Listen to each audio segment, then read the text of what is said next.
No once crazy. दोस्तों, हर इंसान का नेचर और बिहेवियर अलग अलग होता है और हर इंसान का सोचने का नजरिया भी एक दूसरे से काफी अलग अलग होता है। जो मेरी नजर में अच्छा है, हो सकता है वही चीज आपकी नजर में खराब हो, और जो चीज आपको अच्छी लगती है, हो सकता है वो चीज मुझे कभी पसंद ही ना आए। यानी हम सबका परसेप्शन एक दूसरे से डिफरेंट होता है, और अक्सर हम उस परसेप्शन के बेस्ड पर ही दुनिया को और लोगों को जज करते हैं। इसके अलावा लोगों के साथ अलग अलग एक्सपीरियंस भी होते हैं, और उस बेसिस पर भी हम किसी पर्टिकुलर चीज के लिए अपना परसेप्शन बना लेते हैं।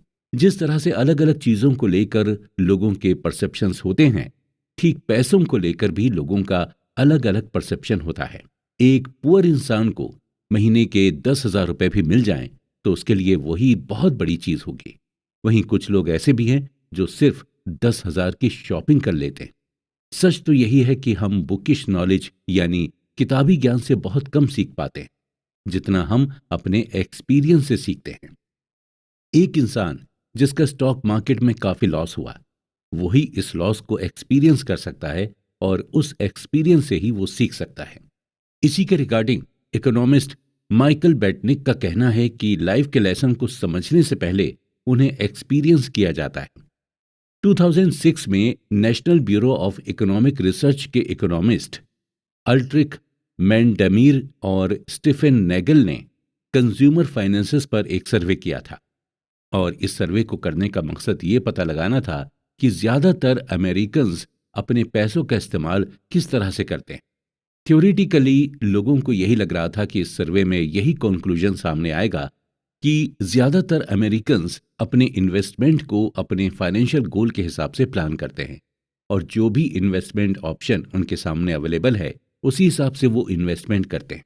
लेकिन इस सर्वे में सरप्राइजिंग बात सामने आई, और वो सरप्राइजिंग बात ये थी कि ज्यादातर अमेरिकन्स अपने फाइनेंशियल गोल के हिसाब से इन्वेस्टमेंट नहीं करते हैं, बल्कि ज्यादातर अमेरिकन अपने इन्वेस्टमेंट को अपनी लाइफ में हुए एक्सपीरियंस के हिसाब से करते हैं। यानी पैसों को लेकर बचपन से लेकर जवानी तक उनका जो भी एक्सपीरियंस था, वो उसी बेसिस पर इन्वेस्ट करते हैं।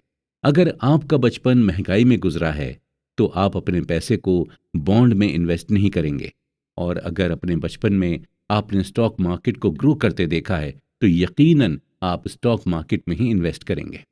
और वहीं अगर आप स्टॉक मार्केट में लोगों को नुकसान उठाते हुए देखेंगे तो आप स्टॉक मार्केट में इन्वेस्ट करना बिल्कुल भी पसंद नहीं करेंगे। ऑथर कहते हैं कि हमारे अंदर रिस्क लेने की विलिंगनेस या पावर है। वो पावर हम अपने पर्सनल एक्सपीरियंस से ही लेते हैं, और ये पावर, ये विलिंगनेस हमें एजुकेशन या हमारी इंटेलिजेंस की वजह से नहीं मिली, बल्कि सिर्फ और सिर्फ हमारे एक्सपीरियंस की वजह से ही मिली है। एग्जाम्पल के तौर पर मान लीजिए कि जब आप छोटे थे और आपके फादर ने अपने रिलेटिव्स और फ्रेंड्स को उधार पैसे दिए हों, और वो पैसे उन्हें आज तक ना मिले हों, तो आपके मन में भी यही आएगा कि रिलेटिव्स और फ्रेंड्स को कभी उधार नहीं देना चाहिए। इसी तरह अगर आपके फादर पर ज्यादा लोन हो और वो लोन को रिपे नहीं कर पाने की वजह से उन पर फाइनेंशियल क्राइसिस आ जाए, तो आपके मन में भी यही आएगा कि हमें लोन नहीं लेना चाहिए। यानी हम अपना फाइनेंशियल डिसीजन अपने एक्सपीरियंस के बेस पर ही बनाते हैं। ऑथर कहते हैं कि हम पैसों को लेकर जो भी डिसीजन लेते हैं, उस डिसीजन को हम करंट मोमेंट में मिली इंफॉर्मेशन से जस्टिफाई करते हैं, और उस डिसीजन को हम अपने यूनिक मेंटल मॉडल के हिसाब से ढाल लेते हैं। यानी एक इंसान जो भी अपना फाइनेंशियल डिसीजन लेता है, प्रेजेंट टाइम में उसके लिए वही डिसीजन सेंसिबल होता है।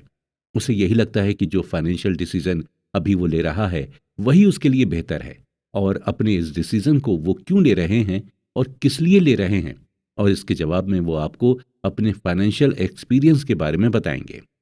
ऐसे लोग नॉर्मली मिस इन्फॉर्म होते हैं, या फिर उनके पास इनकम्प्लीट इंफॉर्मेशन होती है, या फिर उन्हें बहका दिया जाता है। एग्जाम्पल के तौर पर हम लॉटरी टिकट की बात करते हैं। ये लॉटरी टिकट मोस्टली गरीब लोग ही खरीदते हैं, और खरीदते वक्त उन्हें यह डिसीजन बड़ा ही अच्छा लगता है, क्योंकि उन्होंने लॉटरी के थ्रू लोगों को अमीर बनते हुए देखा है। उनका मेंटल मॉडल इसी तरह से वर्क करता है कि अमीर मेहनत से नहीं, बल्कि लॉटरी या सिर्फ गलत तरीके से पैसे कमाकर ही बना जा सकता है। और नतीजा यही होता है कि ऐसे लोग लॉटरी टिकट खरीदते हैं या फिर शॉर्टकट का यूज करते हैं। पैसों के साथ हमारा जो बिहेवियर होता है वो बड़ा ही क्रेजी और बचकानी चीजों से भरा होता है।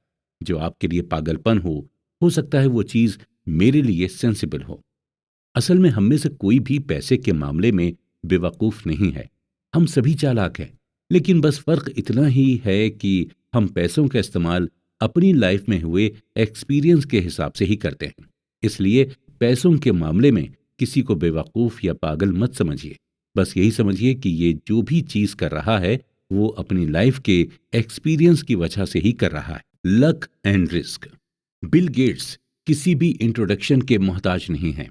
दुनिया के सबसे अमीर में से एक बिल गेट्स को लगभग सभी जानते हैं। अक्सर हमारे दिमाग में ये सवाल उठता है कि आखिर बिल गेट्स इतने अमीर हुए कैसे। इसे हम बिल गेट्स की कहानी से ही समझते हैं।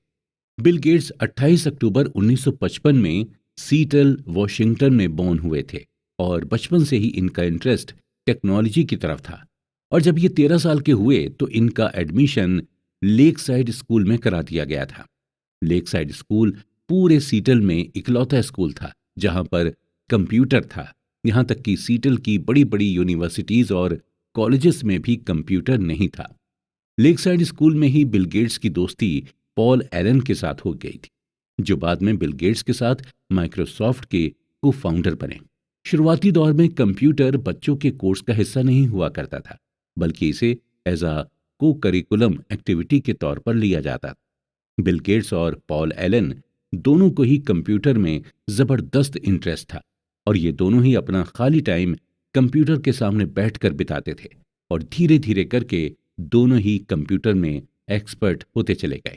दोनों ही कंप्यूटर पर कुछ वर्क कर रहे थे कि अचानक से पॉल एलन ने फॉर्च्यून मैगजीन उठाई और बिल गेट्स को दिखाई और कहा कि 500 फॉर्च्यून कंपनी में आना कितनी बड़ी बात होती होगी। इसके जवाब में 13 साल के बिल गेट्स ने कहा कि एक दिन हमारी भी कंप्यूटर कंपनी होगी और हमारी भी कंपनी 500 फॉर्च्यून में लिस्ट होगी। और आज हम सभी माइक्रोसॉफ्ट के सक्सेस के बारे में जानते हैं। अब हमारे लिए सोचने वाली बात यह है कि जब बिल गेट्स ने यह बात कही तो उस वक्त 13 साल की उम्र के पूरी दुनिया में 303 मिलियन बच्चे थे। यूएसए में कुल 18 मिलियन बच्चे थे जिनकी एज 13 साल थी। न्यूयॉर्क में कुल 2,70,000 बच्चे थे जिनकी उम्र 13 साल थी और लेक साइड में सिर्फ 300 ही बच्चे थे जिनकी एज 13 साल की थी। यानी उस वक्त पूरी दुनिया के 303 मिलियन बच्चों में से सिर्फ एक बिल गेट्स ही थे जिन्हें कंप्यूटर की इतनी नॉलेज थी और जो 13 साल की एज में कंप्यूटर खरीदने के लिए कैपेबल थे और जिनके मन में कंप्यूटर कंपनी बनाने का ख्याल आया। बिल गेट्स का यह मानना था कि अगर उनकी लाइफ में लेक साइड नहीं होता तो शायद माइक्रोसॉफ्ट भी नहीं होता। यानी हम ये क्लियरली कह सकते हैं कि आज अगर बिल गेट्स इस मुकाम पर हैं तो कहीं ना कहीं अपने स्ट्रॉन्ग लक की बदौलत ही हैं। हालांकि इस बात से भी हम डिनाई नहीं कर सकते कि वो हार्ड वर्किंग नहीं है। वो बिल्कुल हार्ड वर्किंग है, लेकिन उन्हें इस मुकाम पर लाने वाला सिर्फ उनका लक था। अब हम बात करते हैं बिल गेट्स के एक और फ्रेंड केंट इवांस की। बिल गेट्स और इवांस की फ्रेंडशिप तब हुई जब बिल गेट्स 8th ग्रेड में थे। बिल गेट्स, पॉल एलन और केंट इवांस तीनों ही बचपन से ये सपना देखते थे कि एक दिन तीनों मिलकर कंपनी बनाएंगे। यहां तक कि तीनों ये भी डिस्कस करते थे कि कौन सीईओ बनेगा और कौन मैनेजर। लेकिन दोस्तों, किस्मत का कुछ अलग ही प्लान था। माउंटेनियरिंग करने के दौरान केंट इवांस की डेथ हो गई। हैरत की बात यह थी कि पूरे यूएसए में माउंटेनियरिंग करने के दौरान सिर्फ 36 लोग की ही डेथ होती थी और माउंटेनियरिंग में 1 मिलियन में से सिर्फ 1 लोग की ही डेथ होने के चांसेस रहते हैं। जहां बिल गेट्स के पास लक था वहीं केंट इवांस की किस्मत में रिस्क आया। केंट इवांस ने उस रिस्क को फेस किया जो लाखों लोगों में से किसी एक को मिलता है। बिल गेट्स और केंट इवांस दोनों ही की एनर्जी सेम थी, दोनों का मैग्नीट्यूड सेम था और दोनों के ख्वाब भी सेम थे, लेकिन दोनों के डायरेक्शन अलग हो गए थे। ये सच है कि लक और रिस्क आपस में सिबलिंग हैं, यानी दोनों ही भाई बहन जैसे हैं और दोनों ही एक जैसे ही होते हैं। अगर आपको यकीन करना हो तो आपको दोनों पर ही यकीन करना होगा। लक और रिस्क ये दोनों फैक्टर्स हमारी लाइफ का एक इंपॉर्टेंट हिस्सा हैं। कभी हमारा लक हमारे साथ रहता है तो कभी हम रिस्क में रहते हैं। लेकिन हमारे लिए दोनों को ही मेजर करना और दोनों को ही एक्सेप्ट करना मुश्किल होता है। ऑथर कहते हैं कि अगर हम किसी वेल्दी को देखें तो हमें बिल्कुल भी ये अंदाजा नहीं लगाना चाहिए कि इसकी जो वेल्थ है वो इसने कड़ी मेहनत करके बनाई है। हो सकता है कि उसकी वेल्थ को पाने के लिए उसके लक ने उसका साथ दिया। या फिर अगर हम किसी वेल्दी इंसान को देखें तो हम ये परसेप्शन ना बनाएं कि इसे लक की वजह से वेल्थ मिली। हो सकता है उस इंसान ने उस वेल्थ को पाने के लिए जबरदस्त रिस्क लिया हो। सो बेसिकली यही है कि हमें बिल्कुल भी किसी की वेल्थ के बारे में परसेप्शन नहीं लगाना चाहिए। कोई अपनी किस्मत की वजह से ये बन जाता है तो कोई और जबरदस्त मेहनत करके अमीर बनता है। पैसे की ये खासियत है कि ये दोनों ही लोगों के पास आ सकता है। Never enough. दोस्तों, अगर आपको भूख लगी हो और आपके सामने खाने की टेबल लगी और आपसे ये कहा जाए कि आपकी जो मर्जी हो वो आप खा सकते हैं और चाहे जितना खा सकते हैं।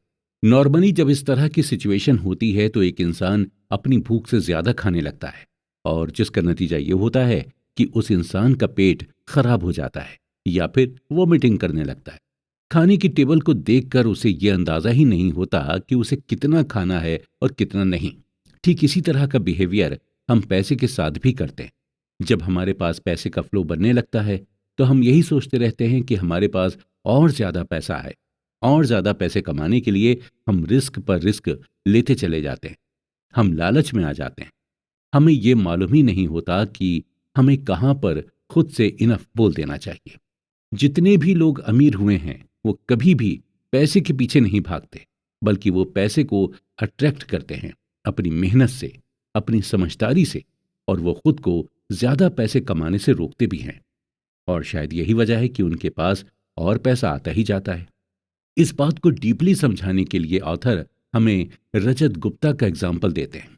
रजत गुप्ता कोलकाता में बॉर्न हुए थे, यानी पैदा हुए थे, और टीनेज में पहुंचते पहुंचते ये पूरी तरह से अनाथ हो चुके थे। लेकिन आगे चलकर जो उन्होंने अचीव किया वो वाकई में सरप्राइजिंग था। मिड 40s तक पहुंचते पहुंचते रजत मैककिन्से कंपनी के सीईओ बन गए थे। मैककिन्से दुनिया की सबसे बड़ी कंसल्टिंग फर्म है। मैककिन्से से 2007 में रिटायर्ड होने के बाद रजत को यूनाइटेड नेशन और इकोनॉमिक फोरम में भी काफी अहम रोल मिला और रजत ने बिल गेट्स के साथ भी मिलकर कई सारे प्रोजेक्ट्स पर काम भी किया था। यानी ओवरऑल रजत एक प्रेस्टिजियस लाइफ को जी रहे थे और सभी के लिए ये सीखने वाली बात थी कि एक इंसान जो स्लम में पैदा हुआ, उसका उठना बैठना दुनिया के बड़े बड़े लोगों के साथ था। 2008 तक रजत गुप्ता की वेल्थ $100 मिलियन हो गई थी। यह अमाउंट इतना था कि इस अमाउंट से रजत जो चाहते वो कर सकते थे। लेकिन रजत की ख्वाहिश कुछ और ही थी। वो मिलेनियर तो थे, लेकिन अब वो बिलेनियर बनना चाहते थे। रजत लगभग 5 कंपनीज के बोर्ड ऑफ डायरेक्टर्स में शामिल थे। इसके अलावा बिलेनियर बनने की ख्वाहिश को भी पूरा करने के लिए रजत गुप्ता साइड हसल भी करने लगे, यानी एक्स्ट्रा इनकम जनरेट करने के तरीके का इस्तेमाल करने लगे। रजत शेयर ट्रेडिंग भी जमकर करने लगे थे। उन्हें किसी ने टिप दी कि वॉरेन बुफेट बैंक के सर्वाइवल के लिए $5 बिलियन का फंड देने वाले हैं। रजत गोल्डमैन सैच्स के बोर्ड ऑफ डायरेक्टर्स में शामिल थे। गोल्डमैन इन्वेस्टमेंट बैंकिंग की फील्ड में काफी बड़ा नाम थी। रजत को जब ये पता चला कि वॉरेन बफेट गोल्डमैन बैंक में इन्वेस्ट भी करने वाले हैं तो उन्होंने फंड मैनेजर राज राजारत्नम को फोन करके बताया और फिर राज राजारत्नम ने अपने लिए और रजत गुप्ता के बिहाव पर गोल्डमैन के टोटल 1,75,000 शेयर खरीद लिए और फाइनली गोल्डमैन के शेयर के प्राइस बढ़ गए। रजत ने इस टोटल 17 मिलियन का प्रॉफिट कमाया और राजा रत्नम ने $1 मिलियन का प्रॉफिट कमाया। जब ये बात सिक्योरिटी एक्सचेंज कमीशन को पता चली तो इनसाइडर ट्रेडिंग के एलिगेशंस में रजत गुप्ता और राजा रत्नम दोनों को ही जेल हो गई। जो रेपुटेशन रजत ने इतने सालों से कमाई थी वो सब कुछ थोड़े ही दिनों में मिट्टी में मिल गई। अगर ऑथर की माने तो आपको अपने पास ऐसे कई सारे एग्जाम्पल मिलेंगे जिनके पास पैसे की कोई भी कमी नहीं रहती है, लेकिन फिर भी वो ज्यादा से ज्यादा कमाने के चक्कर में खुद को ही बर्बाद कर देते हैं। और इसकी सिर्फ यही वजह है कि उन्हें साइकोलॉजी ऑफ मनी नहीं पता होती। जब आपके पास बहुत ज़्यादा पैसे आ जाएं, तो एक ऐसा टाइम आता है जहां पर आपको इनफ बोलना पड़ता है। अगर आप खुद को रोकेंगे नहीं, तो आप पैसों के जाल में फंसते चले जाएंगे और नतीजा ये होगा कि आप अपनी इज्जत भी गंवाएंगे और अपना पैसा भी। आपको 4 चीज़ें हमेशा ध्यान में रखनी होंगी। पहली है, the hardest financial skills is getting the goal post moving. यानी जब आपके पास ज्यादा पैसा आ जाए, तो आपको ज्यादा का लालच नहीं करना चाहिए। आपको धीरे धीरे आगे के गोल पर काम करना चाहिए। एम्बिशन पर ज्यादा सेटिस्फेक्शन पर फोकस करना चाहिए। जितनी तेजी से आप पैसे की तरफ भागेंगे, उतनी ही तेजी से पैसा आपसे दूर भागेगा। इसलिए जरूरी यह है कि आप धीरे धीरे पैसे की तरफ जाएं और पैसे से सेटिस्फाइड होना सीखें। दूसरी है, social comparison is the problem here. अपनी वेल्थ का, अपनी इनकम का कंपैरिजन किसी और से बिल्कुल भी ना करें, क्योंकि सोशल कंपैरिजन एक ऐसी लड़ाई है जो कोई भी जीत नहीं सकता। और ये लड़ाई कभी खत्म नहीं होती, लेकिन इसे खोलते खेलने वाला हारता जरूर है। आप अपने पैसे का कंपैरिजन करके खुद को ही मेंटली परेशान करते हैं। तीसरी है, enough is not too little. Enough के थ्रू आपको ये रियलाइज करना होता है कि अगर आपने अपने आप को ज्यादा से ज्यादा पैसे कमाने के लिए पुश किया, तो एक ऐसा पॉइंट आएगा जहां पर आपको रिग्रेट होगा। जैसे हमने शुरू में कहा था कि आप उतना ही खाना खाइए जितना कि आप डाइजेस्ट कर सकें। इसलिए आपको पता होना चाहिए कि आपको कहां पर खुद को रोकना है। और चौथी है, there are many things never worth risking no matter the potential gain. Rajat Gupta जब जेल से छूटे, तो उन्होंने यही स्टेटमेंट दिया था कि हमें किसी चीज से अटैचमेंट नहीं रखनी चाहिए, वो चाहे रेपुटेशन की अटैचमेंट हो या पैसों की अटैचमेंट हो। कुछ ऐसी चीजें हैं जो इनवैल्यूएबल हैं, जैसे हमारी फैमिली, सोसाइटी में हमारी रिस्पेक्ट, फ्रीडम और इंडिपेंडेंस। ये सभी चीजें हमें बड़ी ही मुश्किल से मिलती हैं, और हमें तभी रिस्क लेना चाहिए जब हमें ये लगे कि हमारे रिस्क लेने से इन इनवैल्यूएबल चीजों पर कोई असर नहीं पड़ेगा। आप जरा खुद सोचिए कि ऐसा रिस्क लेने से क्या फायदा जहां पर आपकी इज्जत दांव पर लगे, या फिर आपकी फैमिली को प्रॉब्लम हो जाए, या आपकी फ्रीडम खत्म हो जाए। इसलिए जब भी कोई रिस्क लें, तो इन सब चीजों के बारे में जरूर सोचें। सेटिस्फाई होना सीखें और पैसे को अट्रैक्ट करना सीखें। और पैसे को आप अट्रैक्ट तभी कर पाएंगे जब आप उसके पीछे भागना छोड़ देंगे। कॉन्फाउंडिंग कंपाउंडिंग। दोस्तों, एग्जाम से पहले एक रात पढ़ाई करके आप अच्छे नंबरों से पास हो सकते हैं, लेकिन टॉपर बनने के लिए आपको लगातार रोजाना पढ़ाई करनी होती है। आप सिर्फ एक दिन पढ़कर टॉप नहीं कर सकते। अगर आपको कोई कंपटीशन एग्जाम बीट करना हो, तो उसके लिए एक ही दिन की पढ़ाई काफी नहीं होती, बल्कि आपको हर दिन थोड़ा थोड़ा पढ़ना होता है। तभी जाकर आप कंपटीशन बीट कर पाते हैं। ठीक इसी तरह का कॉन्सेप्ट पैसे के साथ भी है। पैसा उसी को अपनी तरफ खींचता है जो उसके पीछे लगातार कंसिस्टेंसी के साथ मेहनत करता जाता है। अगर आपको सही मायने में वेल्दी होना है, तो आपको रोजाना पैसे कमाने के लिए मेहनत करनी होगी। अक्सर लोग जल्दी से अमीर बनने की सोचते हैं, और जल्दी पैसे कमाने के चक्कर में वो लोग गलत तरीकों का इस्तेमाल करने लगते हैं। और नतीजा ये होता है कि जितनी तेजी से वो पैसा कमाते हैं, उतनी ही तेजी से उनका पैसा चला भी जाता है। उन्हें पैसे की साइकोलॉजी पता नहीं होती। उन्हें ये नहीं मालूम होता कि पैसा उनसे अट्रैक्ट होता है, जो उसे पाने के लिए हर दिन मेहनत करते जाते हैं। हम छोटी छोटी चीजों को करके ही बड़ी चीजों को पा सकते हैं, और छोटी चीजें करके बड़ी चीज पाने को ही कंपाउंडिंग कहते हैं। इस बात को ऑथर हमें एग्जाम्पल देकर समझाते हैं कि अगर आपका अपना वजन कम करना चाहते हैं, तो आपका वजन एक ही दिन में कम नहीं हो जाएगा। आपको अपने वजन को कम करने के लिए डेली जिम जाना होगा और डेली एक्सरसाइज करनी होगी। जब आप डेली ये सभी प्रोसेस करेंगे, तभी आपका वजन कम हो पाएगा। इस बात को सही तरह से समझने के लिए हम वॉरेन बफेट का एग्जाम्पल लेते हैं। वॉरेन बफेट के ऊपर लगभग 2000 किताबें लिखी जा चुकी हैं। ज्यादातर लोग यही कहते हैं कि वॉरेन बफेट दुनिया के सबसे अच्छे इन्वेस्टर्स में से एक हैं। नो डाउट, इस बात पर किसी को कोई शक नहीं है। लेकिन कुछ ही राइटर्स ऐसे हैं जो ये मेंशन करते हैं कि वॉरेन बफेट ने इन्वेस्टिंग की शुरुआत कब से की थी। बहुत कम ही लोग जानते हैं कि वॉरेन बफेट जब लगभग 10 साल के थे, तभी से उन्होंने इन्वेस्टिंग की शुरुआत कर दी थी। अभी फिलहाल वॉरेन बफेट की नेट वर्थ $85 बिलियन के आसपास है और इस $85 बिलियन में से $84.5 बिलियन उन्होंने तब कमाए थे जब उनकी उम्र 50 साल के पार हो गई थी और $81.5 बिलियन उन्होंने तब कमाए जब वो अपने मिड 60s में थे। यानी 40 साल तक उनकी कमाई कोई खास नहीं थी, लेकिन वो लगातार इन्वेस्टमेंट करते चले गए। 40 साल की मेहनत का नतीजा उन्हें तब मिला जब उनकी एज 50 से ज्यादा हो गई थी। यानी वॉरेन बफेट की कमाई कंपाउंडिंग प्रोसेस के थ्रू हुई।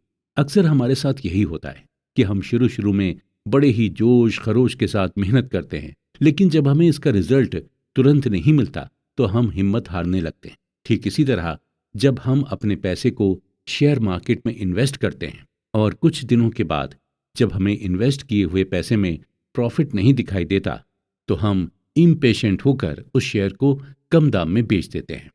ऑथर बताते हैं कि कंपाउंडिंग को आप इफेक्टिव तरीके से कर सकते हैं जब आपके अंदर पेशेंस होगा। इसी तरह जब हम बिजनेस की शुरुआत करते हैं और उस बिजनेस की शुरुआत में हमें प्रॉफिट नहीं होता तो हम बेचैन यानी रेस्टलेस होने लगते हैं और नतीजतन उस बिजनेस को हम बंद कर देते हैं। वॉरेन बफेट रिचेस्ट इन्वेस्टर जरूर हैं, लेकिन उन्हें ग्रेटेस्ट इन्वेस्टर नहीं माना जाता। जिम साइमंस ने 1988 से 66% एनुअली अपनी इनकम को कंपाउंड किया है, जबकि वॉरेन बफेट ने 22% एनुअली अपने पैसे को कंपाउंड किया है। सरप्राइजिंगली साइमन की नेटवर्थ $21 बिलियन है और जबकि वॉरेन बफेट की $85 बिलियन है। यानी बफेट 75% ज्यादा वेल्दी हैं साइमन से। जब साइमन इतने अच्छे इन्वेस्टर हैं तो इनकी नेटवर्थ वॉरेन बफेट से इतनी कम क्यों है? इसका सिंपल सा आंसर ये है कि साइमन ने इन्वेस्टिंग की शुरुआत 50 की उम्र से की थी, यानी बफेट के 40 साल बाद। अगर उन्होंने भी बफेट की तरह 10 साल की उम्र से इन्वेस्टिंग की शुरुआत की होती तो आप सोच ही नहीं सकते हैं कि इस वक्त उनकी करंट नेटवर्थ क्या हो सकती। बफेट और साइमन की नेटवर्थ का डिफरेंस आगे भी शायद ऐसा ही रहे।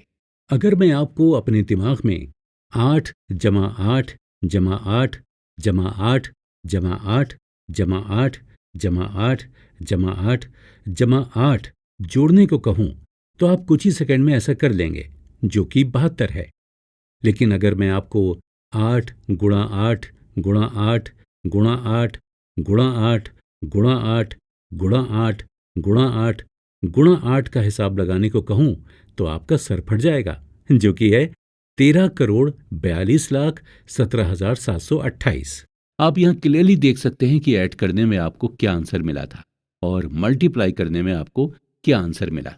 अगर हम सिंपल वर्ड्स में कहें तो कंपाउंड का मतलब मल्टीप्लाई करना ही होता है। इसका मतलब यही हुआ कि आपको अपने पैसों को जोड़ना नहीं है, बल्कि उसे मल्टीप्लाई करते जाना है।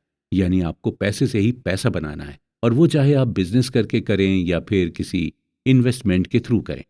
और हमेशा ये ध्यान रखें कि कंपाउंडिंग का नतीजा आपको फौरन नहीं मिलता, बल्कि इसका नतीजा आपको धीरे धीरे मिलता है। और इसका नतीजा ऐसा होता है जिसे देखकर आप खुद हैरान हो जाएंगे। इसलिए अगर आप इन्वेस्ट करना चाहते हैं तो ज़रूरी नहीं कि आप बहुत बड़े अमाउंट से इन्वेस्ट करें। आप छोटे अमाउंट से भी इन्वेस्ट की शुरुआत कर सकते हैं।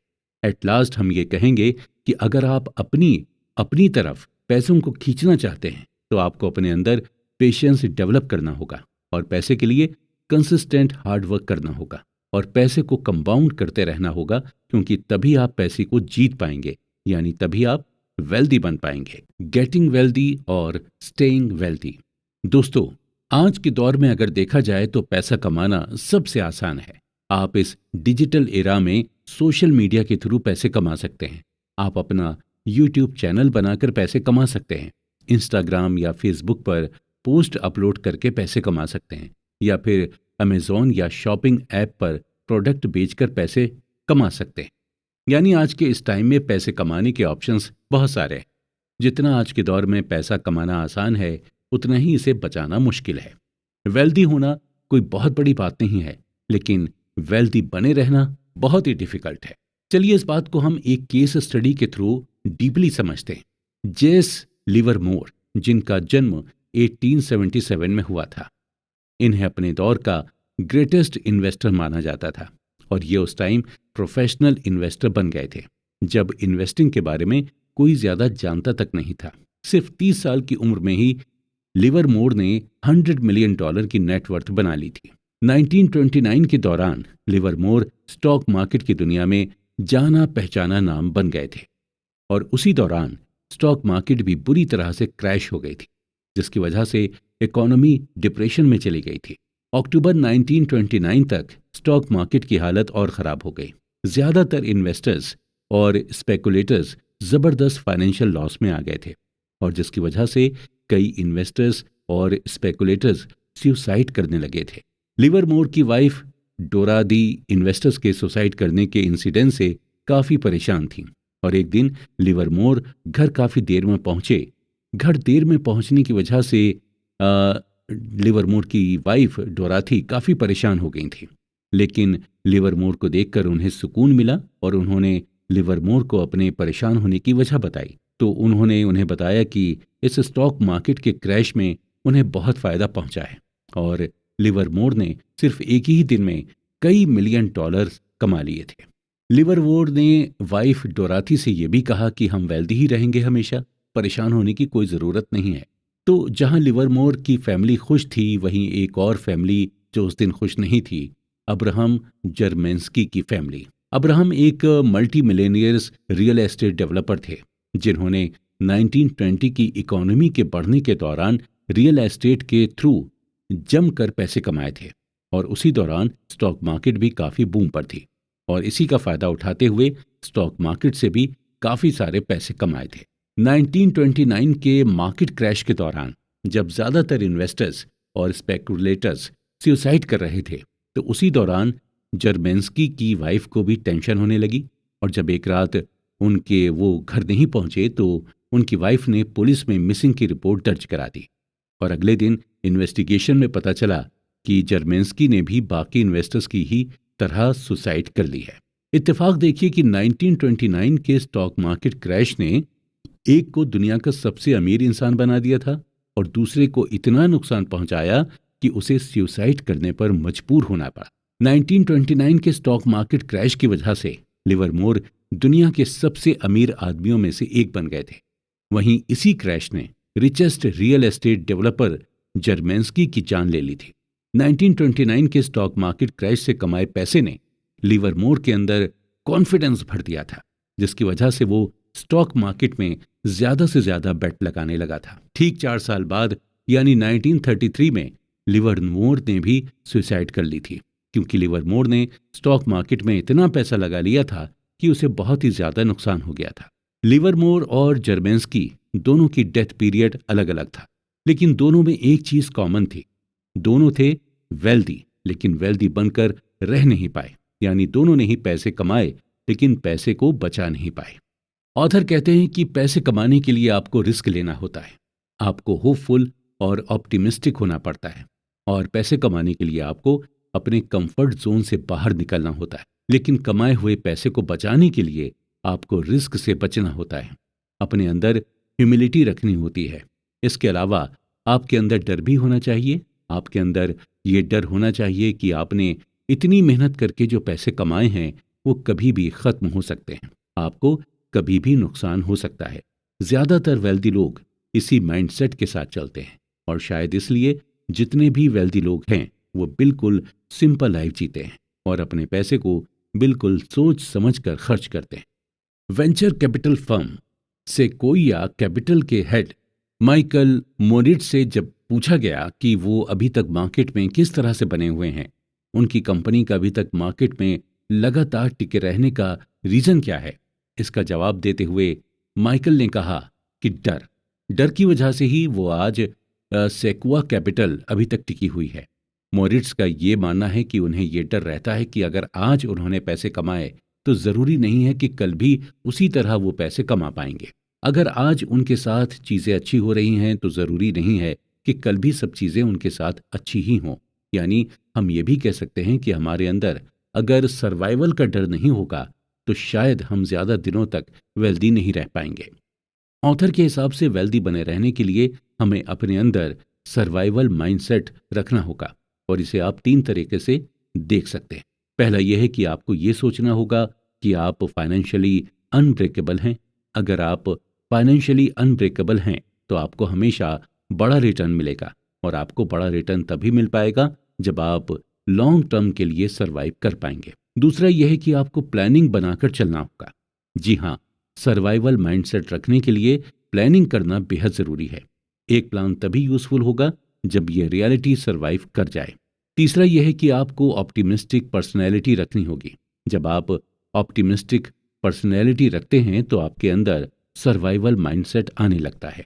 ऑप्टिमिस्टिक होने पर आपके अंदर बिलीफ भी आता है कि आप कैसी भी सिचुएशन में सर्वाइव कर लेंगे। हमेशा ये ध्यान रखें कि पैसा कमाना मुश्किल नहीं है, बल्कि उस पैसे को बचाए रखना मुश्किल है। इसलिए जब आप पैसे कमा लें तो आपको यही कोशिश करनी चाहिए कि उस पैसे को कैसे बचाएं, और आप पैसे बचाकर ही पैसे को अपनी ओर तेजी से अट्रैक्ट कर सकते हैं। Tells you win. दोस्तों, हम अपनी लाइफ में बहुत सारी चीज़ों को करते रहते हैं और बहुत सारे प्लान बनाते रहते हैं, लेकिन इनमें से कुछ प्लान सक्सेसफुल होते हैं और कुछ प्लान में हमें फेलियर मिलती है। कई बार ऐसा होता है कि जब हम किसी सक्सेसफुल इंसान को देखते हैं तो हम सिर्फ उसकी सक्सेस के बारे में ही सोचते हैं, लेकिन हम कभी ये नहीं सोचते हैं कि उस सक्सेस को पाने के लिए वो इंसान कितनी बार फेल हुआ होगा। हॉलीवुड के मशहूर एक्टर ब्रैड पिट को 30 साल लगातार काम करने के बाद स्टार गिल्ड बेस्ट एक्टर का अवार्ड मिला था। टाइटैनिक के हीरो लियोनार्डो डिकैप्रियो को बेस्ट एक्टर के लिए ऑस्कर नॉमिनेशन 5 बार मिला, लेकिन जीता उन्होंने एक ही बार। हमें नहीं पता कि हम जिस भी काम को कर रहे हैं उसमें हमें कितनी सक्सेस मिलेगी। कुछ ऐसे काम होते हैं जिसमें हम कामयाब होते हैं, तो कुछ काम ऐसे भी होते हैं जिनमें हम फेल हो जाते हैं। बिजनेस और इन्वेस्टिंग में चीज़ें इसी तरह से काम करती हैं। आप जितने भी इन्वेस्टर्स को देखेंगे उन्हें सक्सेस से ज़्यादा फेलियर मिली होगी, और वो इस चीज़ को भी एक्सेप्ट करते हैं।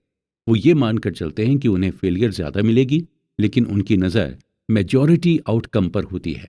यानी उनके मन में कहीं ना कहीं ये चलता है कि सक्सेस होने पर उन्हें क्या मिलेगा। अगर ब्रैड पिट शुरू में अवार्ड ना मिलने की वजह से एक्टिंग छोड़ देते तो क्या वो इतने पॉपुलर एक्टर होते, और क्या उन्हें 30 साल के बाद बेस्ट एक्टर का अवार्ड मिलता।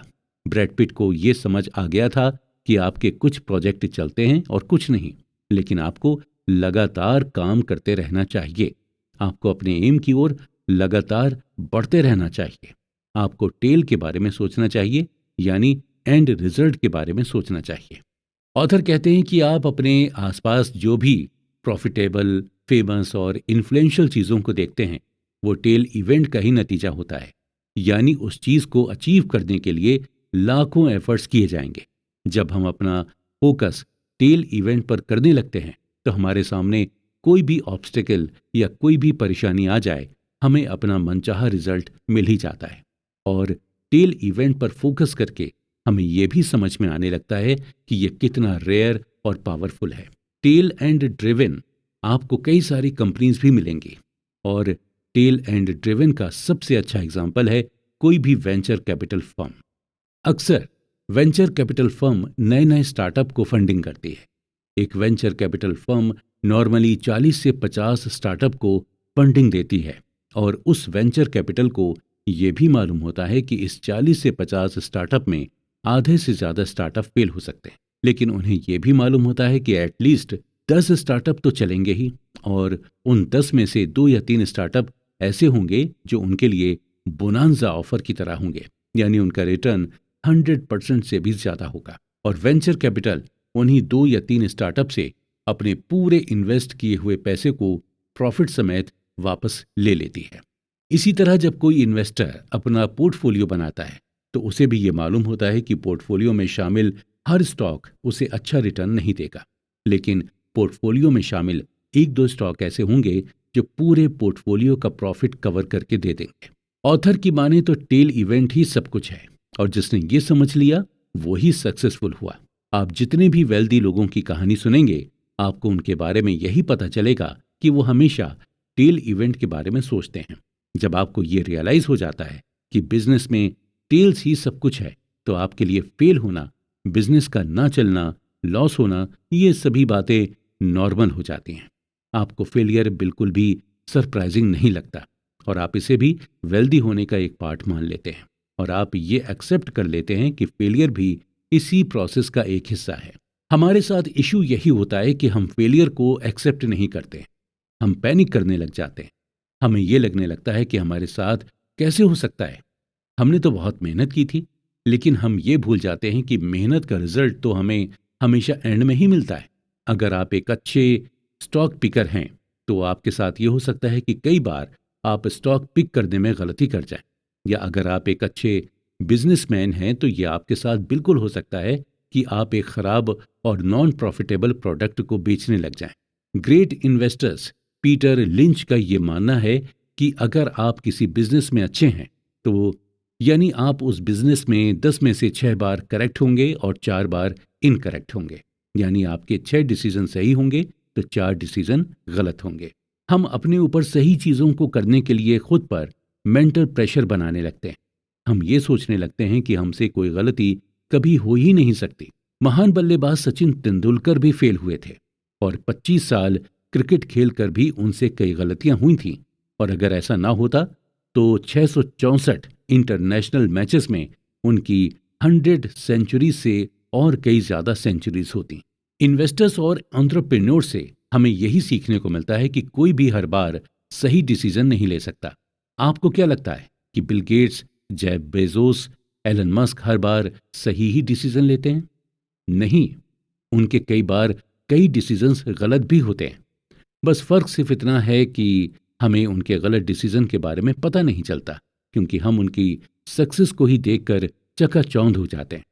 हम में और उनमें बस फर्क यही है कि वो फेलियर को प्रोसेस का एक हिस्सा मानते हैं, उसे खुद पर हावी नहीं होने देते, क्योंकि उन्हें यह मालूम होता है कि टेल इवेंट में फेलियर जरूर मिल सकती है और उनका फोकस सिर्फ टेल इवेंट पर ही होता है, क्योंकि टेल इवेंट के एंड में सक्सेस उनका वेट कर रही होती है। फ्रीडम फ्रीडम का यही मतलब होता है कि आप कोई भी चीज अपने मन के हिसाब से कर सकें, वो भी बिना किसी की रोक टोक के। और जब आप वेल्दी होते हैं तो आपको फाइनेंशियल फ्रीडम मिलती है। आपको ये आज़ादी मिलती है कि आप अपने पैसों का कुछ भी कर सकते हैं। और जब आपको फाइनेंशियल फ्रीडम मिल जाती है तो आपको हैप्पीनेस भी मिलती है। देखा जाए तो लोग फाइनेंशियल फ्रीडम को इसलिए चुनते हैं ताकि वो अपनी लाइफ में खुश रह सकें। ऑथर कहते हैं कि हैप्पीनेस एक कॉम्प्लिकेटेड सब्जेक्ट और हर इंसान के लिए हैप्पीनेस की डेफिनेशन अलग अलग होती है। एक छोटे बच्चे को भी देखकर हमें खुशी मिल जाती है और अपने चहेते फिल्म स्टार को लाइव देखकर भी हमें खुशी मिल जाती है। लेकिन अगर हम हैप्पीनेस की कॉमन डेनोमिनेटर की बात करें तो हैप्पीनेस हमें तभी मिलती है जब हमारी लाइफ हमारे ही कंट्रोल में होती है। अपनी लाइफ में हम जब भी कर रहे होते हैं उसका कंट्रोल जब हमारे हाथ में होता है तो हमें बहुत खुशी महसूस होती है। आप कितना भी ज्यादा पैसे क्यों ना कमा लें, लेकिन अगर आपकी लाइफ आपके अपने कंट्रोल में नहीं है तो आप खुश नहीं हो सकते। वहीं अगर आप कुछ भी ना कमा रहे हों लेकिन अगर आपकी लाइफ आपके कंट्रोल में है तो आप डेफिनेटली खुश हैं। ऑथर कहते हैं कि अक्सर लोग यही चाहते हैं कि उनकी लाइफ कंट्रोल में रहे, और जब कोई उनसे किसी काम को करने के लिए कहता है तो उन्हें यही लगता है कि उन्हें डिसएम्पावर्ड किया जा रहा है या डोमिनेट किया जा रहा है। उन्हें यह लगता है कि सामने वाला अपनी चॉइस उन पर थोप रहा है, जबकि इंसान के पास खुद ये चॉइस रहती है कि वो दूसरे की चॉइस को हाँ कहे या फिर ना कहे, या फिर सिंपली वही करे जैसा उनसे कहा जाए। जब हम चॉइसेस के इस खेल में फंस जाते हैं तो हमें ये रियलाइज होने लगता है कि फ्रीडम होना कितना जरूरी है, स्पेशली फाइनेंशियल फ्रीडम, क्योंकि ये आपको चॉइस देती है कि आप अपने टाइम और अपने पैसे से कुछ भी कर सकते हैं।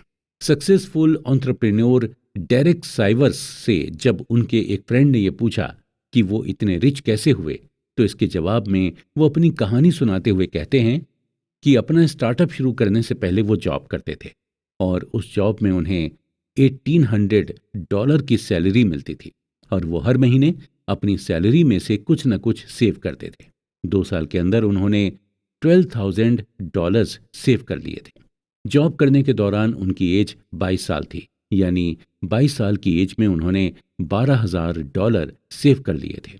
$12,000 सेव करने के बाद डेरेक ने अपनी जॉब से रिजाइन कर दिया और जॉब छोड़कर वो एक फुल टाइम म्यूजिशियन बन गए थे।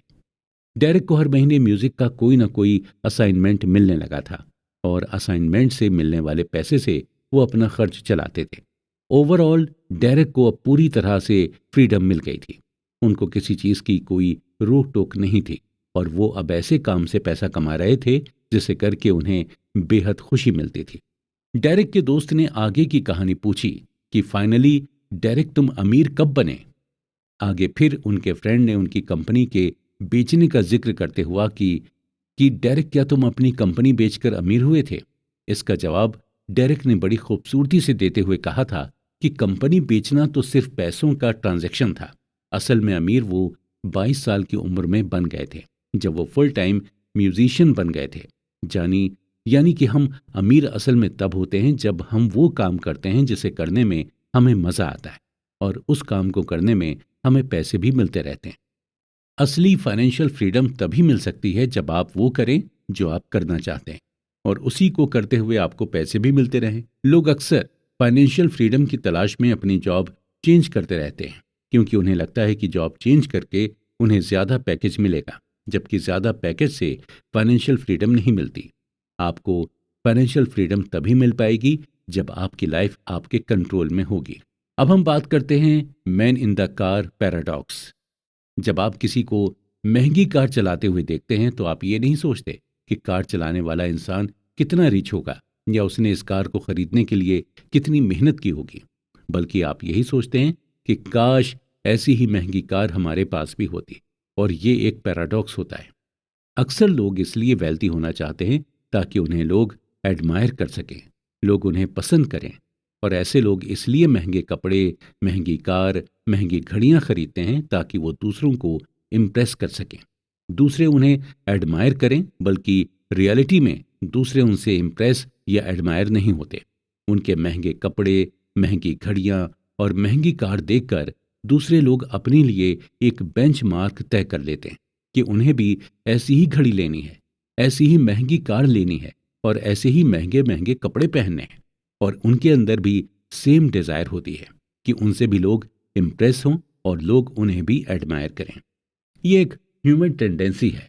इंसान हमेशा से चाहता है कि लोग उसे पसंद करें, उसे एडमायर करें, उसे ही लोग अपना रोल मॉडल माने। और इसके लिए ज़्यादातर लोग पैसे का सहारा लेते हैं या फिर महंगी चीज़ों को प्रॉन्ट करके दूसरों का दिल जीतने की कोशिश करते हैं। लेकिन उन्हें भी ये मालूम होता है कि दूसरे भी यही चाहते हैं। वो आपसे और आपकी चीज़ों से इम्प्रेस नहीं होते हैं, बल्कि उनकी खुद की पर्सनल डिज़ायर उन्हें आपसे बात करने के लिए मजबूर करती है।